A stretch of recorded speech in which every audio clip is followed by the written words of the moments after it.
I'll just say I always like reading the fraud prevention stuff that you achieve. If you see the counter fraud report and the loss prevention, that's usually quite good reading.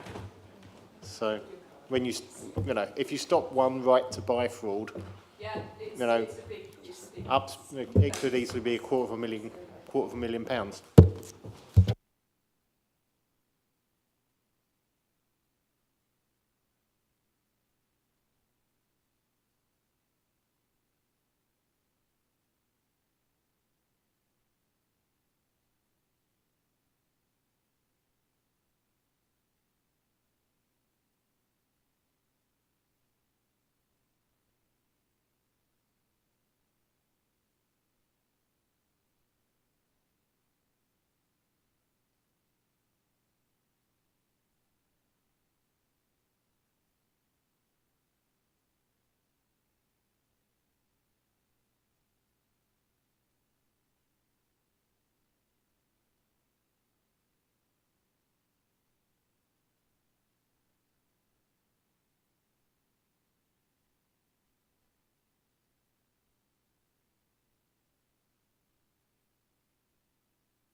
Same direction, but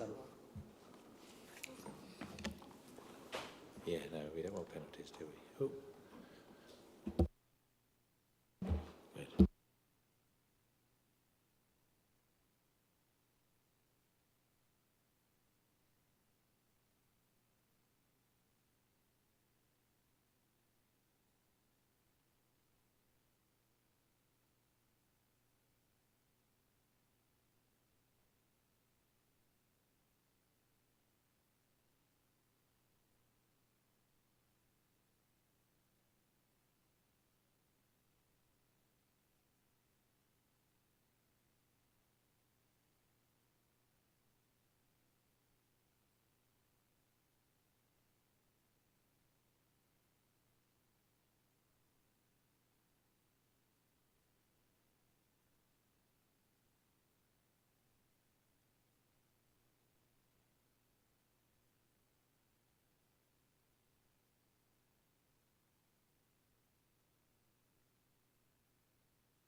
Good evening, everybody, and welcome to the Cheltenham Borough Council Audit, Compliance and Governance Committee meeting, being held today, Wednesday the 10th of July. My name is Councillor Adrian Bamford, and I'm the chair of the committee. This meeting is being recorded by the Council for live broadcast on its YouTube channel and for training purposes. If there are any breaks in transmission to the YouTube stream, the meeting will be adjourned for a short period until any issues are resolved. Can I ask everyone to speak clearly when addressing the meeting, and that officers introduce themselves when they speak? So, moving on to item 1, we have apologies from Councillor Took, and everybody else is present. Are there any declarations of interest relating to any of the agenda items from any of the councillors? I can see everybody's shaking their head, so I'll take that as a none. And then we move on to the minutes of the last meeting. And I think that's just down to Councillor Winningham and myself, as we are the only two who've survived the course. So I'm comfortable with the minutes. Are you? Excellent. Right. Okie dokie. I'll take those minutes then as accepted. How would you like me to sign them, Judith? Yes, please. Yeah. Okay. Not sure I've got. I'll come to that at the end. I'll sign them at the end. Right. So we can then move on to the reports.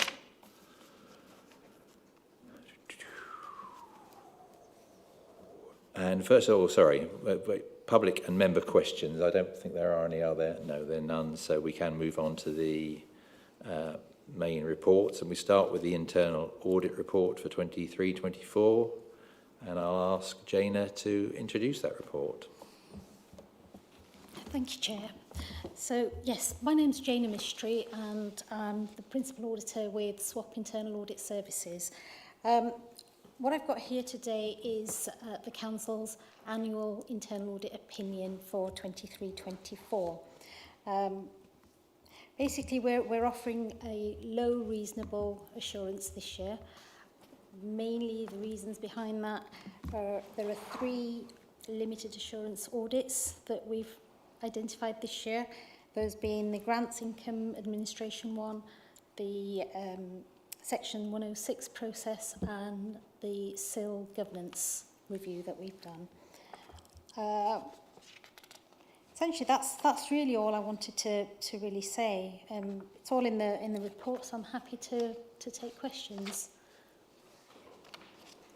So if I can start off, two of those reports that that have caused that slightly lower than perhaps anticipated rating are ones you presented here, aren't they? So I think this is our first opportunity to look at those.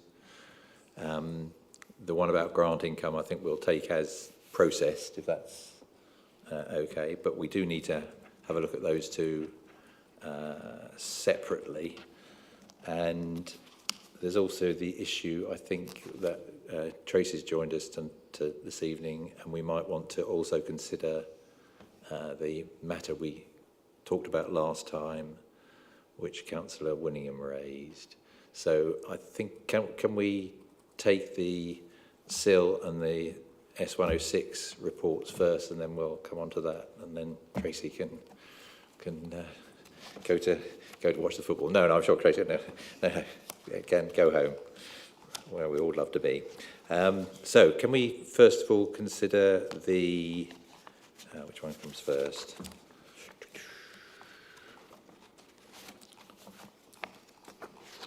Okay, page 42, the S106 audit. Is there anything you'd like to say about the actions, or if Paul wants to comment on agreed actions and how we're progressing with those, and basically where we've got to with that process?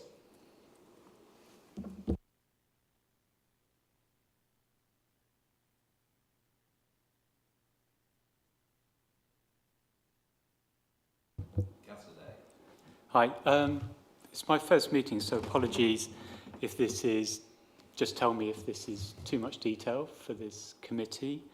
But one thing I was struck by with the 106 report is I'm a great believer in reconciliations, but the number of, I don't know, systems or information sources that are involved. I don't know if somebody could explain what Business World is, but we've also got spreadsheets and the XCOM system, that's how you say it. And I was just wondering what is hopefully being reconciled to what? Are these 4 different reconciliations that aren't happening, or does one reconciliation require all of these kind of information inputs to get to the answer? I'm happy to pick that up, Chair. Thanks for the question. And essentially, you've got to the root of the issue in the audit as well. So we have different systems. So Business World is our finance system that we use corporately as an organisation, and that's what finance team hold all their information and data within. Exicom is a specialist system that's used specifically for community infrastructure levy, and it's what generates the receipts that go out to the development industry, and it's the way in which we get the income into the organisation. And then obviously separate spreadsheets. So I became very hands-on in this work because we had a capacity issue. And what I realised quite soon into that kind of piece of work is that lots of information was being kept in lots of different places. The issue we've got specifically around systems is that our Business World system operates in a slightly different way in terms of how it holds the data to where Exicom holds that data. So there's a need to do reconciliation across that process. What we've agreed as part of our improvement plan that's come out of this audit is there's going to be a number of reconciliations that now happen throughout the year. So what was happening previously was there was one reconciliation to inform the infrastructure funding statement that comes to Cabinet at the end of by December of each year. So what will be happening will be incorporating that into the budget monitoring process. So that will be going as quarter performance and improvement as part of that. It's also going to be reported through to planning committee as well. So we've improved our processes of reconciliation, both in terms of the number of times it happens and how it happens. So there's much more detail. We still need to use 2 separate systems. So spreadsheets will be falling away, and we'll be using the 2 systems. We have to do that because that's the process that we have in terms of our internal procedures. But there'll be more regular reconciliations between the 2 systems themselves. Thanks, Tracy. I'm going to hand over to Paul for a further comment. Thank you. So Paul Jones, Deputy Chief Executive and Section 151 Officer. And I guess just wanted to come in at that stage because especially conscious that there's a lot of new members at the committee. Appreciate Councillor Day, you've obviously got a bit of a finance background, so what I'm going to say you'll be more than familiar with. But we have two effective sort of audit regimes. We have the external auditor who basically tell us what to do. And then we have the internal auditor, which from my perspective are part of management. So they're an internal control that very much ensures that our decision making is safe, our policies, our processes are safe, and they act as a management tool and have a seat at the corporate leadership team as and when required. So I think what my colleague Tracy didn't really get across is that this was actually a proactive request for an audit. So this wasn't, oh, this problem's been here and someone has unearthed it. My colleague Tracy recognised there was a problem, made a request for internal audit to look at both this one and the SIL. Obviously, we've got a series of recommendations. We will now look to enact those to ensure that there's strong governance, strong reconciliation. And I think it was worth noting that point to you that, you know, it isn't something that we've waited for someone to find. It was obviously being proactive, and I think that very much emphasises the spirit of openness and transparency with you all. Thank you. Thank you, Paul. Councillor William. I was just going to check whether there's on the monitoring of this, not just with us, but we are obviously the local planning authority, and how the Section 106 works when we've done the planning application, we've processed it as the local planning authority, but then it goes to the county council for something else. I'm just trying to find the figures, but oh yeah, there we go. Back in December 16, I asked the leader of the county council how much Section 106 money had been returned to developers by Gloucestershire County Council because it wasn't spent within the deadline, and the amount was 102,000. Well, it was nearly £103,000. And I just want to check that within the monitoring of the Section 106, we're making sure that those spend by deadlines are being looked at, not just for us, but also, you know, we've collected the money or we've done the planning for it. We need to make sure if it is county or if it's us, that monitoring is in place, because, you know, I don't think any of us came into local government to get money from developers in Section 106 contributions and for them to then be handed back because no one's got round to spending them.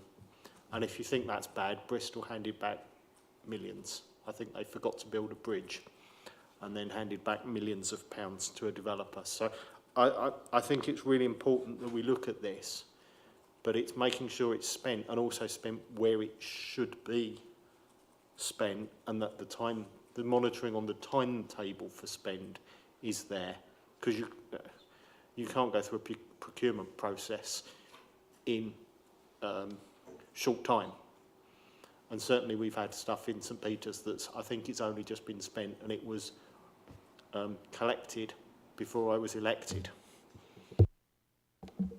Thanks. I don't think that actually came up at the audit as a problem, but Paul might like to comment on if we've got a system, and or Tracy, I don't know. Either. Tracy, thank you. Happy to, Chair. So in Gloucestershire, we have this system where the County Council negotiate their own Section 106 agreements. So we have a situation where on applications, particularly where it relates to education, highways, and the provisions that are generally within the County Council's area of responsibility, they negotiate their own Section 106, and they have their own monitoring processes in place to do that, and they report on them. There is an issue there. We monitor our own Section 106s. However, we've embarked on a piece of work across Gloucestershire, and we're starting to do some best practice work with the Planning Advisory Service. And one of the things that's collectively come up across all of the districts and the County Council is the issues of things that fall between the cracks of having those two separate processes. We're starting to trial with the County Council tripartite agreements, which in my view is a more healthy approach, because at the end of the day we are the local planning authority and we determine the applications going forward. That would mean we'd need to make some changes to our monitoring processes, but at the moment they're two separate monitoring processes. But it's certainly something we are looking at, Councillor Willingham.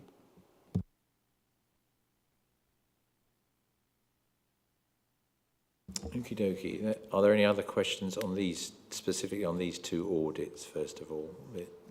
Councillor Willingham.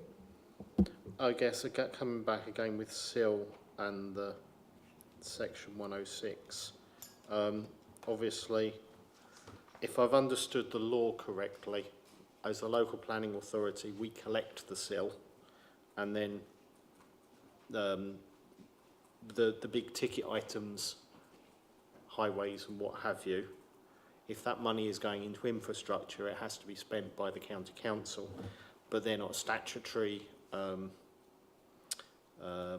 the word? They're not statutorily given that money because of the way it's gone. And I guess as a non-prejudicial interest, I should say I sit on both authorities, which I guess is relevant. And I hear two sort of competing arguments of, obviously, we are collecting SIL. The County Council are saying they're not getting any of the SIL, and I think, from my point of view, it's really, really important that the money is seen to be spent as proactively as possible, because, again, it does no one any good, irrespective of whose bank it's sitting in. But I guess in this one, it's, again, once that money goes off to the County Council, how are we going to monitor? Is there a tripartite agreement with the county to monitor what's happening with SIL? Because in theory, they may well be spending quite a lot of it on quite expensive infrastructure. Sorry, I think there's two things. Are you saying that the county are suggesting that CBC are somehow withholding SIL? Is that or not? There has been criticism that the SIL process isn't yet providing funding to the County Council from County Council officers, but so that again, you hear effectively there are two different stories on this, and I think from the public's point of view, they don't mind. The public don't really, for a lot of cases, don't really know which council does what. They don't really care. They just want the money spent on the infrastructure, putting it very bluntly. And it's making sure that it's spent, but also that we're monitoring this, how we're monitoring the spend if the money is given to the county council. Because I don't want it sitting in their coffers any more than I want it sitting in ours. I want it should be spent on stuff to make the environment better around major developments that it's just been contributed from. So we don't want it languishing around in a bank account for 10 years. Sure. Not really. I'm not clear that it's, just from my perspective there, I don't think it's I don't see how it is our role to monitor how and when the counties spend the SIL money that they have allocated to them, that they have been allocated. And then there's a separate question: are we withholding any? And I suspect that's not the case. But Tracy or Paul, I'm sure, will clarify. Thank you. I can assist, Chair. So for new members who have joined the council, last year we agreed to establish something called a Community Infrastructure Levy Joint Committee, and that is Cheltenham, Gloucester and Tewkesbury essentially pooling their SIL monies together. There's two elements of community infrastructure levy. There's neighbourhood level, which we spend collectively, and then there's what we call strategic level, which is identified to spend to deliver the development demands that are coming from our development plan. So we've agreed to set up a joint committee, and that joint committee is due to meet for its first meeting in autumn of this year. The County Council have been very much part of that conversation in the setting up of the joint committee. They will be partaking, but they won't be a voting member on that joint committee. In terms of spend, we purposely have not spent any of our strategic. We've spent pretty much all of our neighbourhood funding, which we did again through a transparent process through a panel that was set up by this council. But we purposely haven't spent any of our strategic money. And the reason for that is because strategic infrastructure is very costly. So we're talking of hundreds of thousands and millions of pounds of investment that's needed for infrastructure. So essentially we've been building up a pot to get to a point where we can then actually actively and proactively invest that funding. There are county council projects that might be highways infrastructure, it might be education, that we have sitting on what we call an infrastructure delivery plan. And what we did when we set up our joint committee is each of the three councils took the opportunity to refresh what it saw as priorities. And we as a council have identified a number of priorities, and that's now collectively in what we're calling the kind of interim infrastructure list. So when the SIL Joint Committee meets for its first time, it's going to be making its first allocations, and it will be up to that committee to make a decision on whether it allocates all of that funding or some of its funding in terms of going forward. However, going forward with that, there will be a monitoring process. So it won't be a case, Councillor Willingham, of just hand over the money and hope for the best. It will be a clear project with clear project delivery milestones within it, which will be monitored through the Joint Committee. So the Joint Committee has two functions predominantly. It's allocating the funding and then monitoring how that funding is delivered. There may be cases, for example, that funding is allocated, but actually for whatever reason that project can't be spent. That money would then have to come back into the Joint Committee for future reallocations. So those checks and balances will be there. And presumably that joint committee is aware of when monies might lapse or be returnable. So that's the system. Okay, thanks for that. Are there any other questions about those two items? We get a regular report from internal audit about progress with all the items that have come up as part of their audits. So both the SIL actions and the S106 actions will come back to us in future meetings as part of an action plan, which we'll then check this progress with. And on that, there's only one other that we can't really review all the actions here, but I think it's a good idea to keep an eye on the priority ones. I think the only other one is the grant income. Is there anything we've got to report on that at the moment? No. Okay. Okie dokie. Right. Is there anything else on internal audit report that any member would like to raise? Councillor Day. I think this is one for Paul, because to be honest, on the accounts payable report, my mind was very much in line with internal audit, with SWAP, which is about the 58% of transactions processed were not supported with a purchase order. And I just wondered, Paul, if you could comment on what controls, what processes are in place to identify potential overspends early, before they've happened. If a lot of transactions are going through, without a purchase order having been put in place, up front, that would have maybe triggered to a budget holder, I've got 4 purchase orders outstanding. If they're all spent, I'm over budget, before kind of anything has actually been spent. Thank you.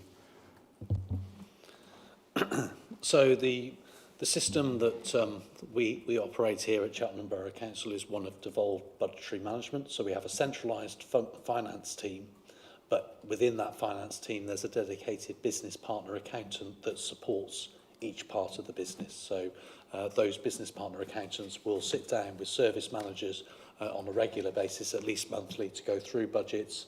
And we're always doing those forecast projections, whether that's forecasting likely income that might be generated from, say, car parking or bereavement services, or indeed looking at forecast of expenditure, taking in those seasonal variations as and where they would occur.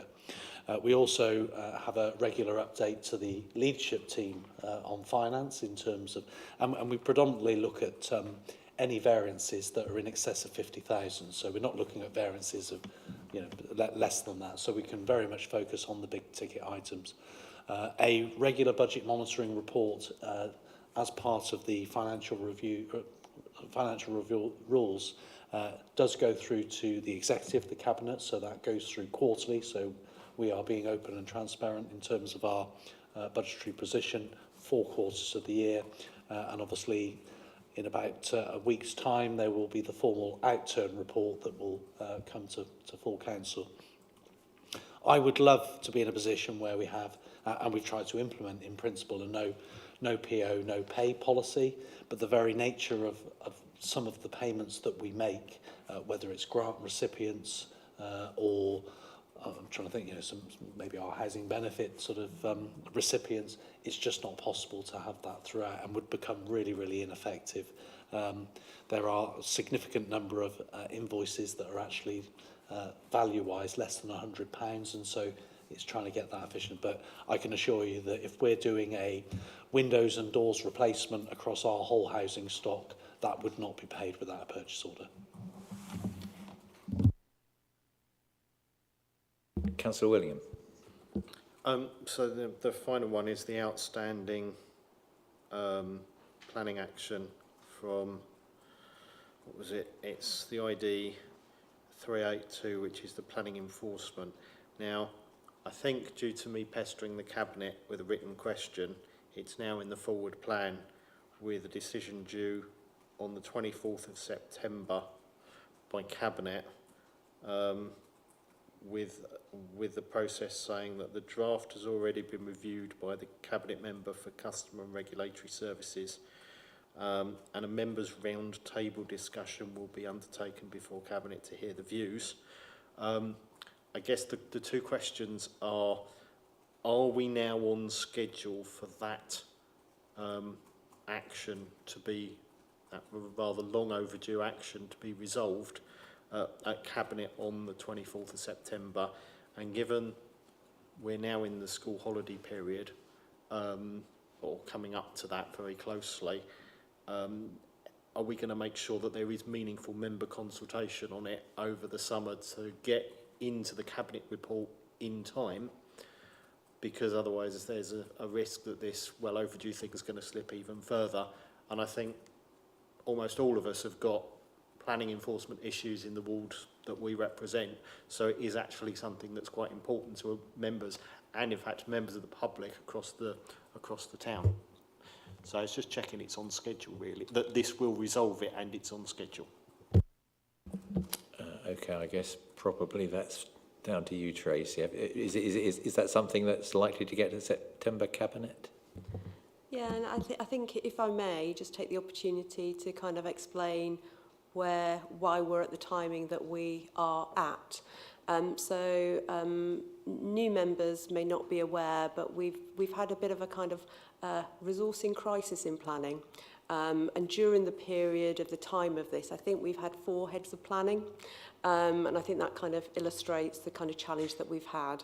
We've also had significant challenges in our enforcement team as well. So we've had a very long established enforcement officer that left the authority, and that is still a vacancy which we're trying to fill. So we've got a team with 1 enforcement officer at the moment. However, the good news is 7 months ago we did manage to secure a permanent head of planning, and this has been a priority workload.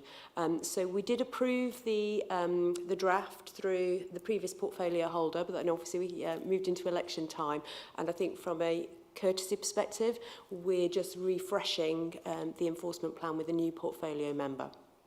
What we've also done, because we have been listening, Councillor Willingham, is that we've also put this into the schedule of Overview and Scrutiny Committee. So we will have an Overview and Scrutiny Committee that will then feed into the decision that Cabinet then make as well in September. I've also recently written out to our leaders, and we're looking at putting a very focused task and finish conversation together. So that does need to happen over the summer, otherwise it will push the programme out beyond September. So if we can get all of those things in place, I can commit to you that it will be before Cabinet on the timescale that we do have. If for whatever reason we can't get members together to have that conversation, then it will slip into the next available Cabinet meeting. Thank you. Okay, thank you. Any more questions on this report? Excellent. Just to say that the reason I mentioned the 3 areas which vexed internal audit most through the year. Just to put in context, page 29 shows the rest of the audit work. It highlights the grant income, the S106 and SIL as areas where there's limited assurance, but all the others we've got substantial or reasonable assurance. So just to put the thing in context, that mostly internal audit found things were working well. So moving then on to the next report, which is the Information Requests Annual Report. Beth, would you like to introduce that for us? Thank you, Chair. I'm Beth Cordingley, the Interim Head of Customer Services and Business Support, and I'm here to present the annual FOI report, which I take as read. The report details our handling of the FOI requests and information, the environmental information requests as well. As you'll know, transparency and accountability are fundamental to our democracy, and the Freedom of Information legislation provides public access to the information held by public authorities.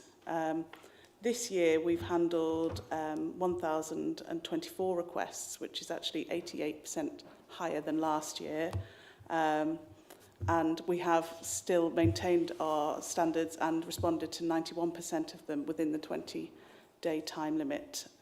So that's great, and I welcome any questions. Thank you. Thank you, Beth. Any questions from members on this report? Councillor Willingham. So, well, a couple of questions and probably a couple of statements. So, I think we've already heard that planning have had resourcing issues. So I think it's worth drawing out that, again, they're one of our lower responding teams. And I guess, so one question is what's being done to help corporate projects and planning, I'll ignore CBH for now because obviously that one is being moved around and two-peed and what have you.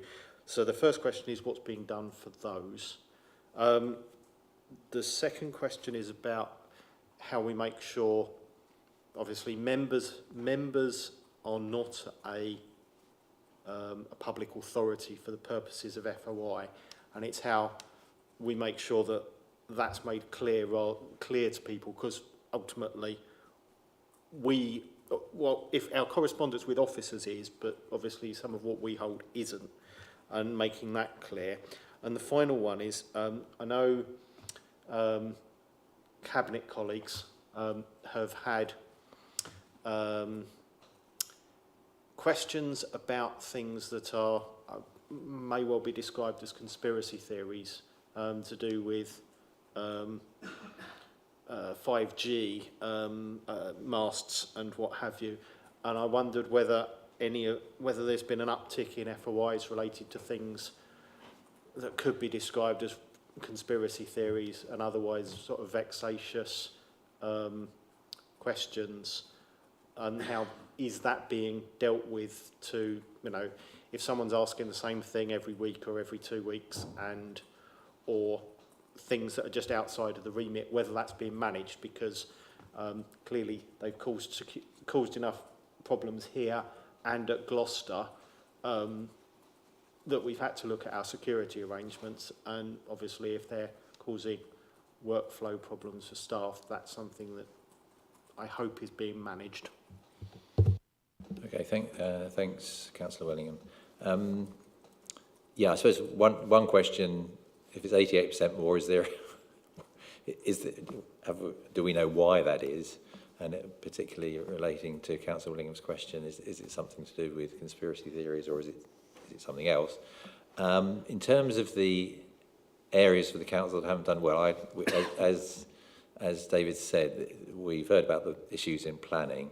I don't think the fact that 2 out of 4 corporate projects, it's difficult to, it's such a small number that I'm not sure we can meaningfully comment too much on that. Similarly with SEMS and CREMS, 3 out of 4, or 1 out of 4 is a small percentage, and Townscape's the same. But CBH, the fact that 20 out of 71 weren't dealt with in an appropriate timescale, I think that is something, if you are aware of any specific problem there, even though obviously the organisation has changed, is there anything that we need to be concerned about there? Thank you, Chair. So I'll start with the timeliness of the service areas.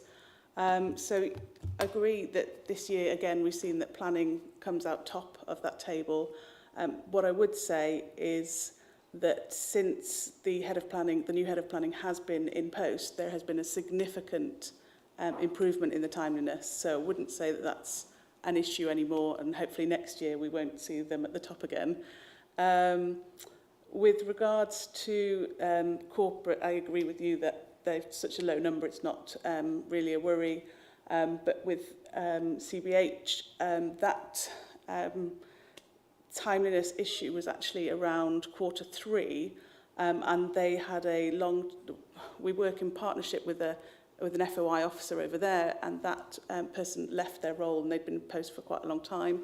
So there was a real sort of patch of rockiness that's now no longer there. So again, wouldn't see an issue going forward on that one.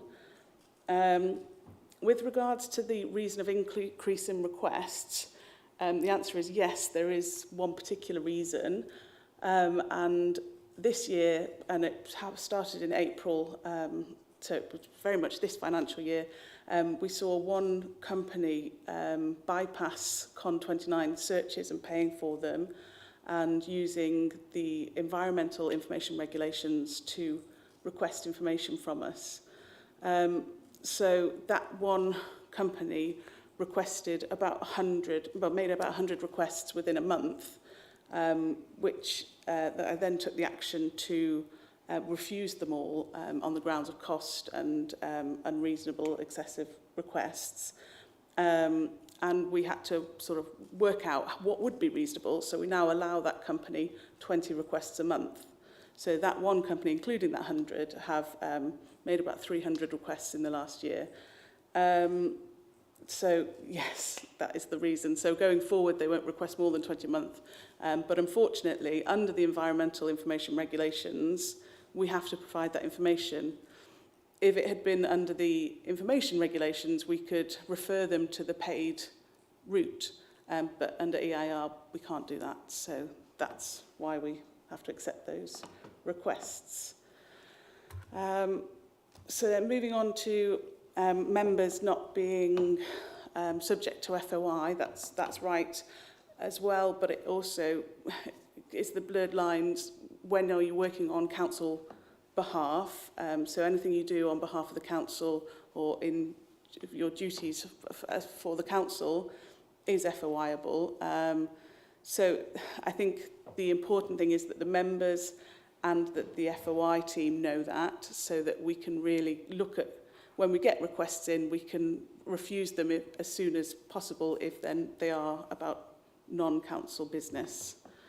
And then going on to the conspiracy theory, yes, we've had requests from the same group and others, and yes, we monitor them and refuse them as soon as we can. Some of them are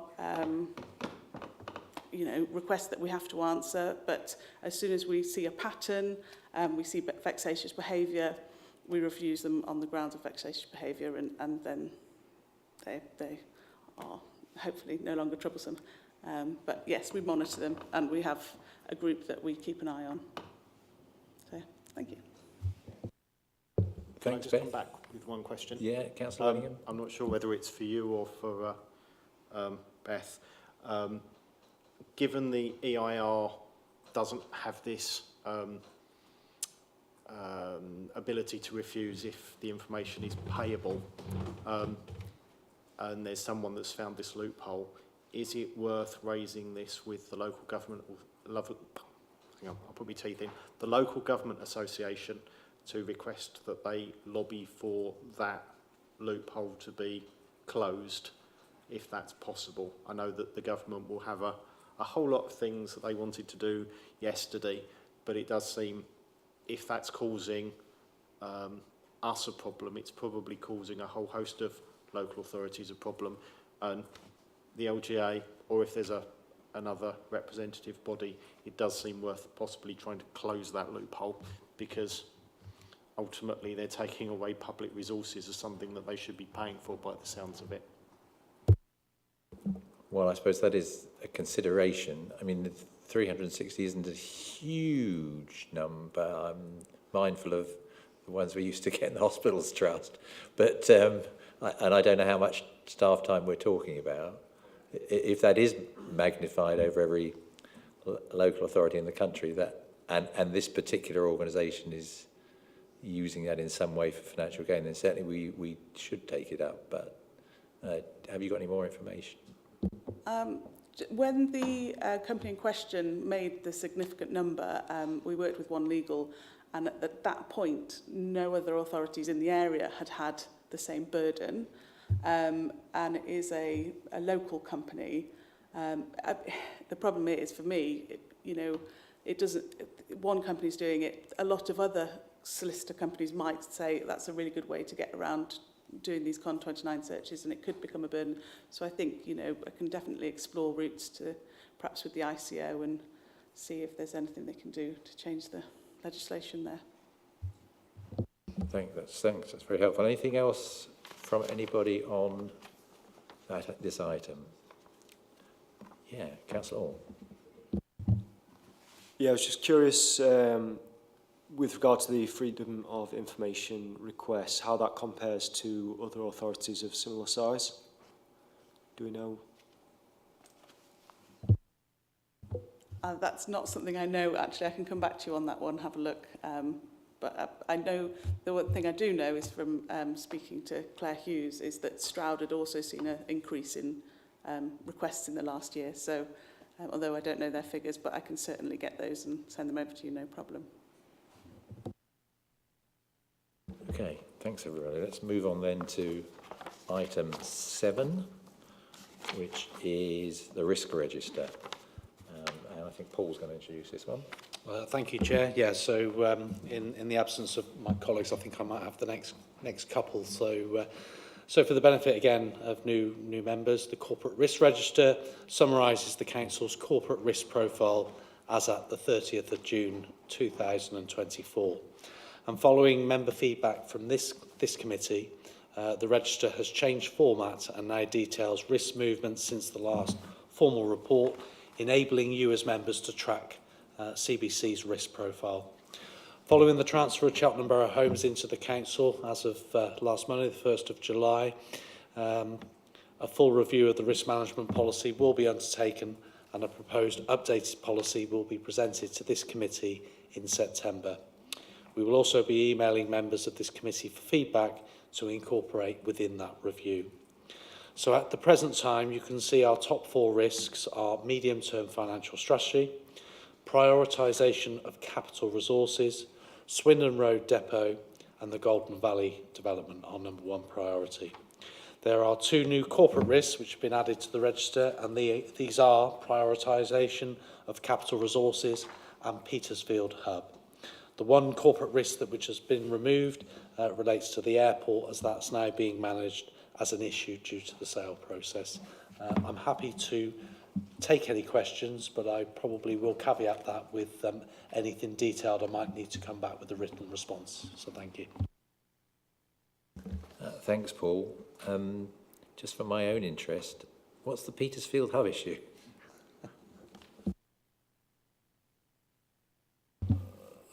The Petersfield Hub is one of financial standing. It's obviously a project that's looking to take place in St Peter's ward, adjacent to the moors, a number of stakeholders, and I think we're just doing a formal review in ensuring that the resources available to deliver that project match those resources that are actually available.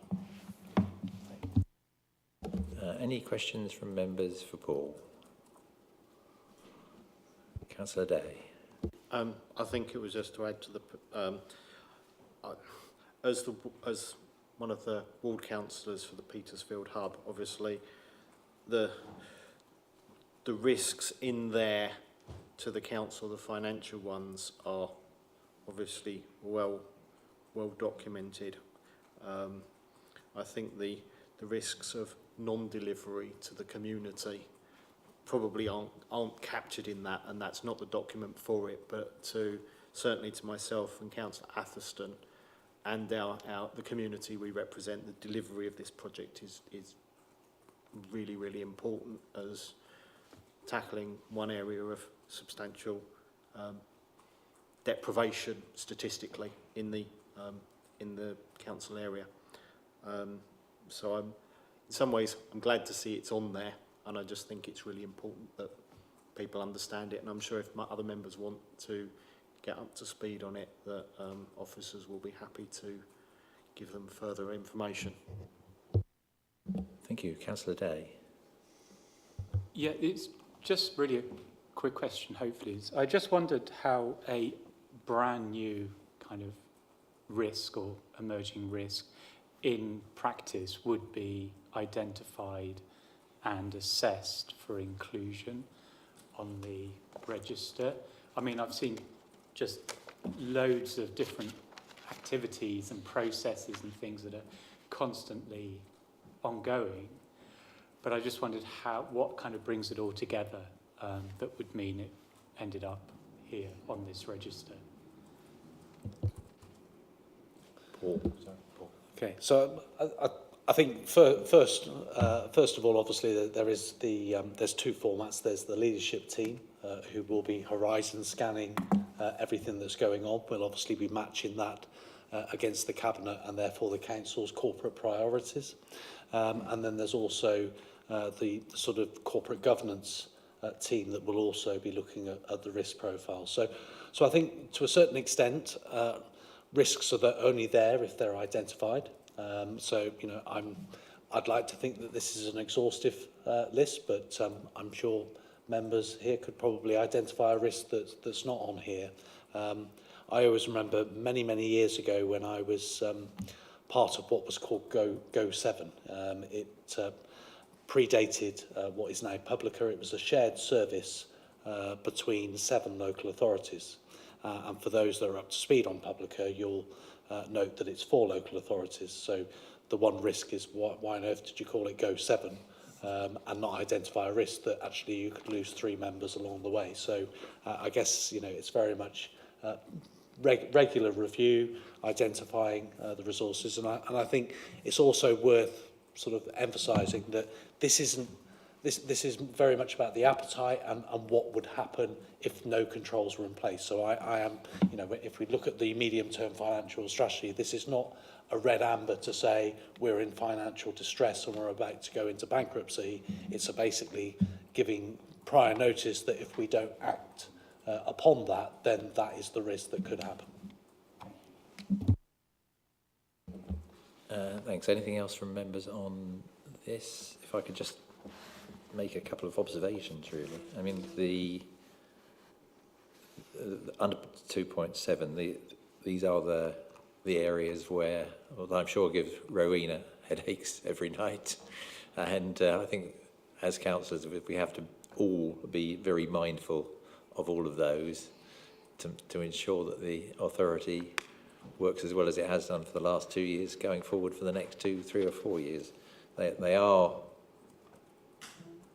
risks that they've largely stayed the same over the last certainly 2 years. They haven't increased in severity, which is good, but I'm mindful of the fact that they haven't decreased either. And it's very difficult. You know, you're living with something that is quite a high risk, which is difficult for a committee like this. We're looking to see the thing come down. It's almost impossible for it to do that, I would reflect.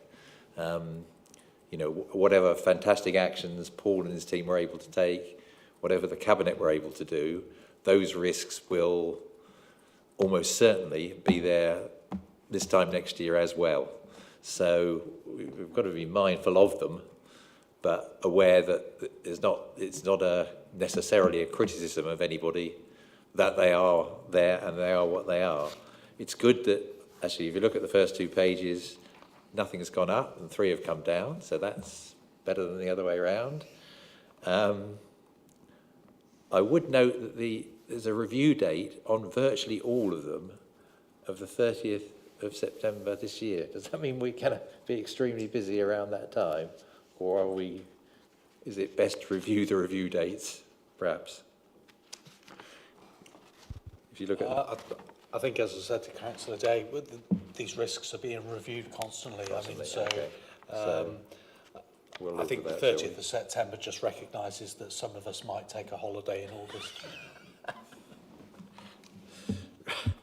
Right, okay. And I suppose the only other thought, the probability on the Swindon Road depot issue is as high as it can be. Is there anything we can do?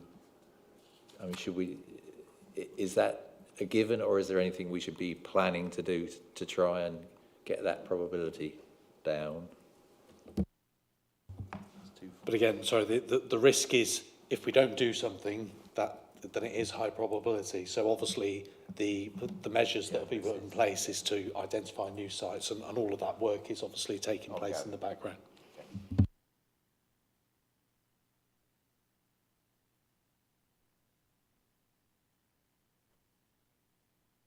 Which is, my microphone's not on. No, that's not this. It's the annual governance statement and the local code of corporate governance. It feels to me we ought to consider these the other way round, if you know what I mean. We ought to, the local code of governance is presumably something that's in place from which we derive the annual governance statement. Would that be an appropriate way of looking at it? So we've got... So nothing. Sorry, Chair. So Sorry. I think I should probably say for those that have spotted, in the covering report, the years are actually incorrect. The years are right. So the annual governance statement that you're looking for at this evening does actually cover the period 1st of April 2023 to 31st of March 2024, so the preceding year, and the local code of governance is for the period that commenced on the 1st of April 2024 to the 31st of March 2025. So the local code of governance is forward-thinking. Obviously, the AGS annual governance statement is a reflection on the previous year, but of course, towards the end of the AGS, there are obviously the areas that are focus for the next financial year, 24-25, the year that we're in, which, as you'll see, predominantly are around the bringing in of House of Cheltenham Borough Homes and the TUPE process and all those other related actions. So the formal recommendation for you this evening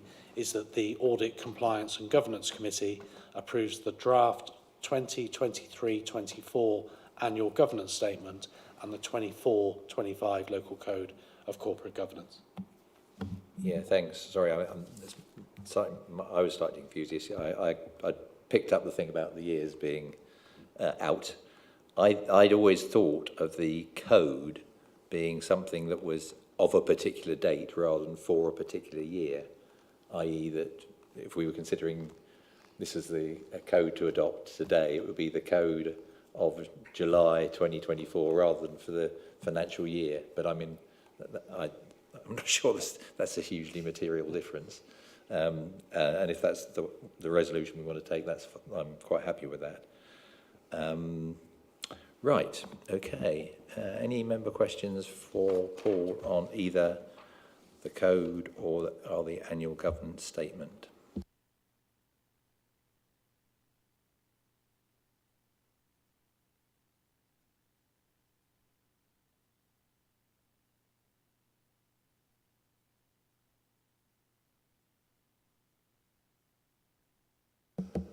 Okay, wow. Got off very lightly there, Paul. I was looking through my notes to see if there's anything I specifically want to add. There's on page 88. I think we need to insert something at the bottom of the page there, and I think it's probably low reasonable. If we're agreeing the document, that's I think what we need to do. So you're correct there, Chair. The AGS was obviously published or was written and signed by the leader and the chief executive prior to the formal opinion being given by SWAP. That's obviously been received this evening. So in the final AGS, that will incorporate the internal audit opinion, and of course this will feature within the statement of accounts, which once again will come back to this committee at some point in the future.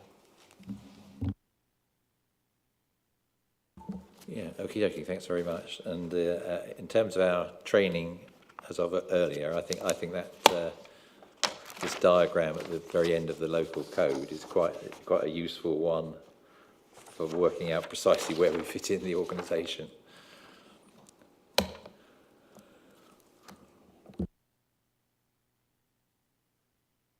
Right, I think we can then move on to agenda item 9, which is our work programme. And are we still anticipating all of those items for September? Yeah. Yeah, so obviously for those members that were at the last audit committee, you will be familiar with something that was called the backstop. So there was going to be a piece of legislation which effectively had a cut-off on the timeliness of local government audits. And I think Grant Thornton obviously came to this committee, and a sort of combination of limited resources and the backstop allegedly coming in at September. We're going to draw a line on Cheltenham Borough Council's accounts for 22-23 and effectively hand over to the new auditor, Bishop Fleming. Obviously, with the with the parliamentary election being called when it was, that legislation never went through. and SIPFA have recently issued a statement to say that they are minded to no longer effectively support the backstop and work at ways of streamlining accounts. That's not to say that the backstop won't still happen from a legislative perspective, but obviously there is a bit of limbo. So I do have a meeting with our previous auditors, Grant Thornton, early next week to get an update in terms of what their stance will be.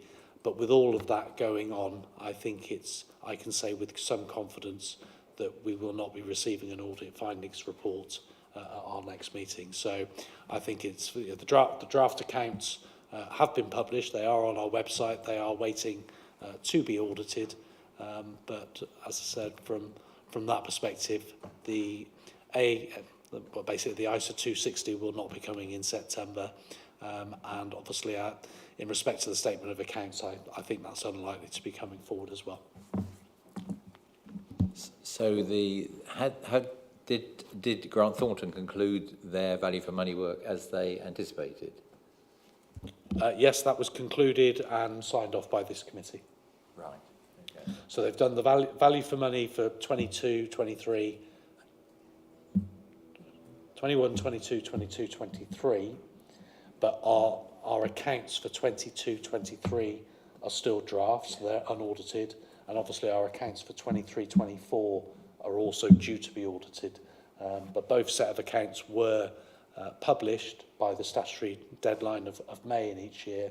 Unfortunately, they're just sat there waiting for a little bit of confirmation in terms of what's happening in the system.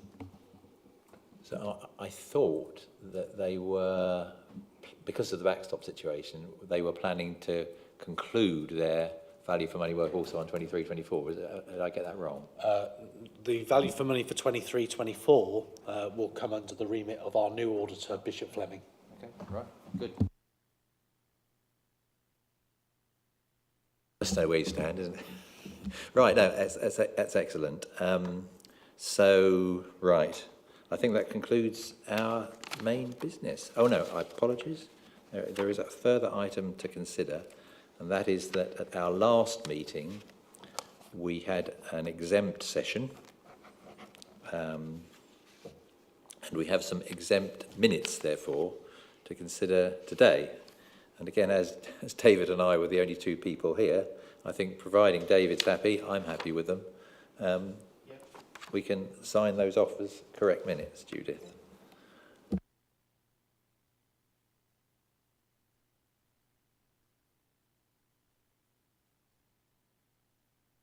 Do I have to say anything formally to close the meeting, or can I just declare it closed?